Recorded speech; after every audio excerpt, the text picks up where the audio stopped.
Assalamualaikum warahmatullahi wabarakatuh. Alhamdulillah, pada kesempatan kali ini kita masih diberi kesempatan untuk bertemu secara daring dalam kegiatan MPLS Masa Pengenalan Lingkungan Sekolah.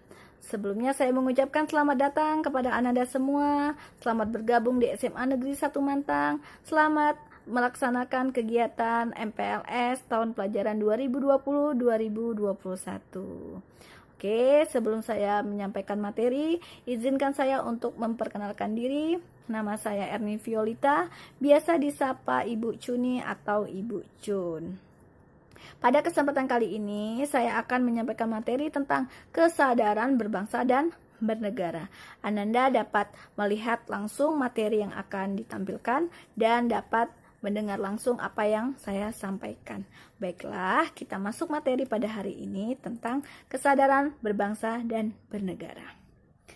Kita tahu di era globalisasi ini banyak tantangan memang bagi negara kita. Namun, kesadaran berbangsa dan bernegara sudah selayaknya rakyat dan pemerintah untuk bersama-sama memberikan pemahaman bagi rakyatnya, khususnya bagi para pemuda.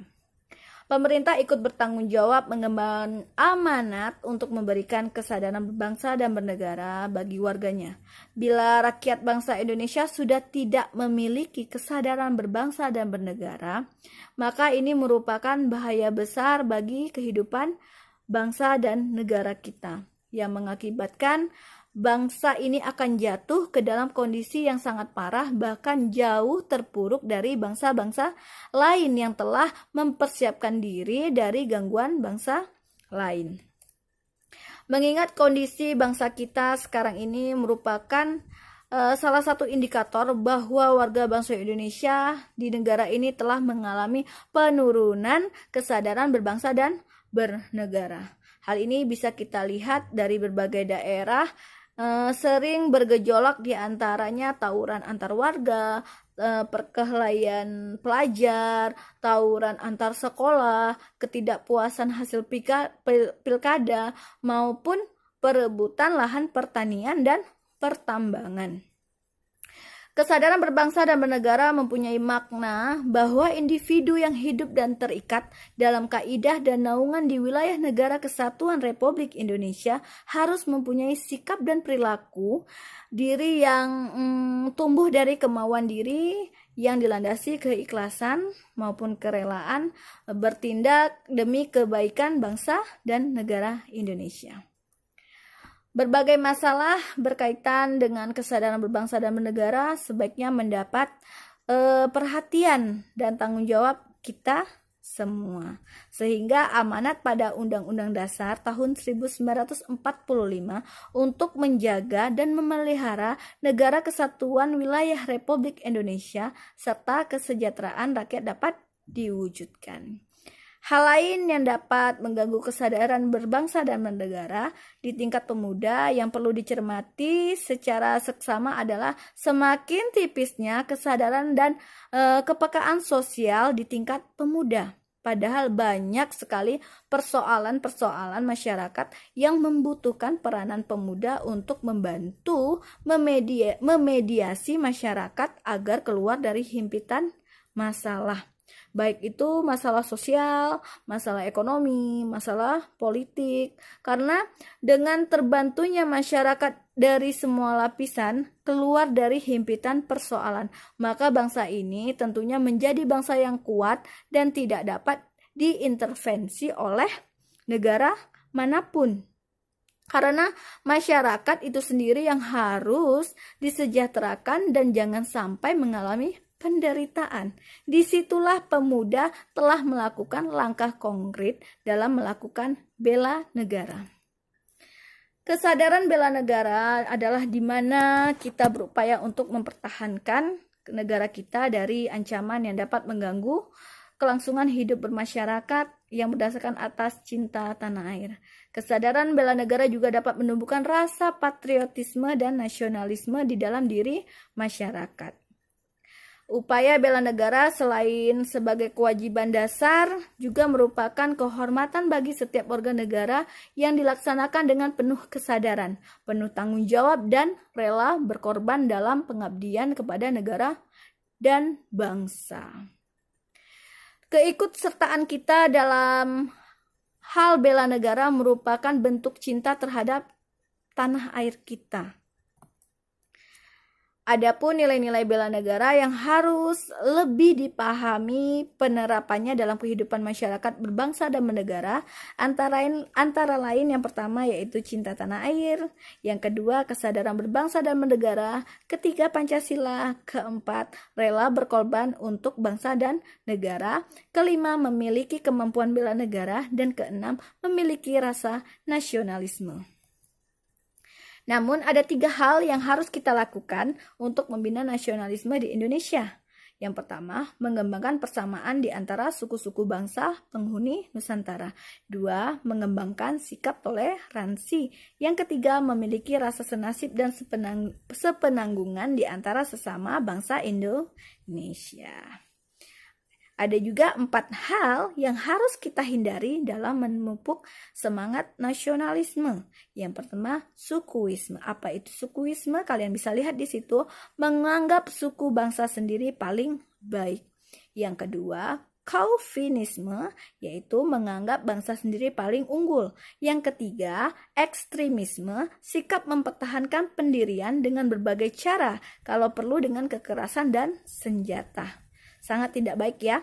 Yang keempat, provinsialisme, yaitu sikap selalu berkutat dengan provinsi atau daerah sendiri. Oke, terima kasih atas perhatiannya semua anak-anak ibu. Cukup sekian materi MPLS tentang kesadaran berbangsa dan bernegara. Selebihnya saya ucapkan maaf atas kekurangan. Saya tutup dengan wabillahi taufik wal hidayah. Wassalamualaikum warahmatullahi wabarakatuh. Assalamualaikum warahmatullahi wabarakatuh. Pada kesempatan kali ini, Ibu akan menyampaikan materi tentang pendidikan anti korupsi. Langkah awalnya dengan berani jujur, langkah awal berantas korupsi. Adapun tujuan dari pembelajaran ini, peserta diharapkan mampu memahami anti korupsi dalam melakukan kegiatan di instansinya maupun di lingkungan masyarakat. Baiklah, kita masuk dalam pembahasan pengertian korupsi.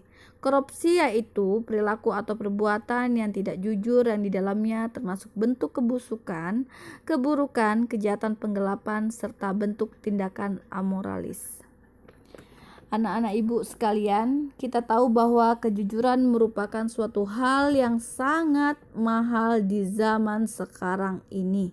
Kenapa?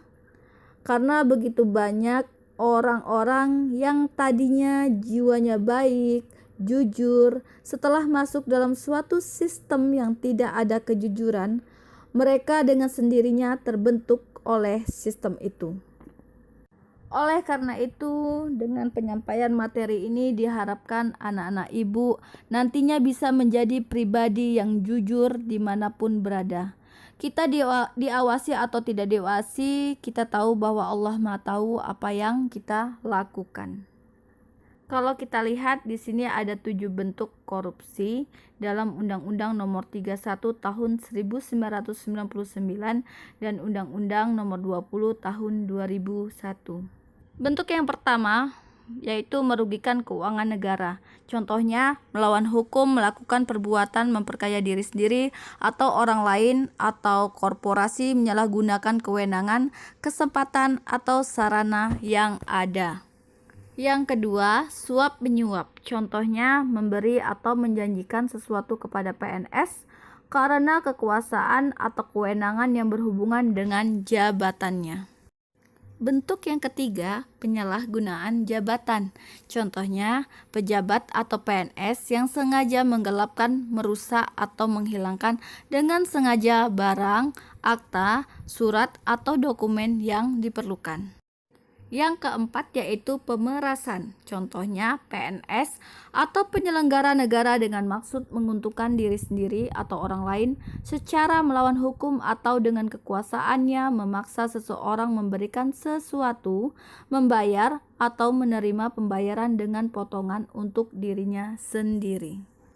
Kelima yaitu kecurangan, contohnya pemborong, ahli bangunan yang pada waktu membuat bangunan atau penjual bahan bangunan yang pada waktu menyerahkan bahan bangunan melakukan perbuatan curang yang dapat membahayakan keamanan orang atau barang atau keselamatan negara dalam keadaan perang. Yang keenam yaitu benturan kepentingan dalam pengadaan barang jasa.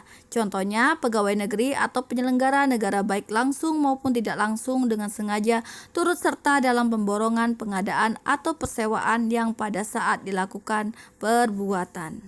Dan yang terakhir yaitu gratifikasi. Contohnya sebuah pemberian yang diberikan atas diperolehnya suatu bantuan atau keuntungan.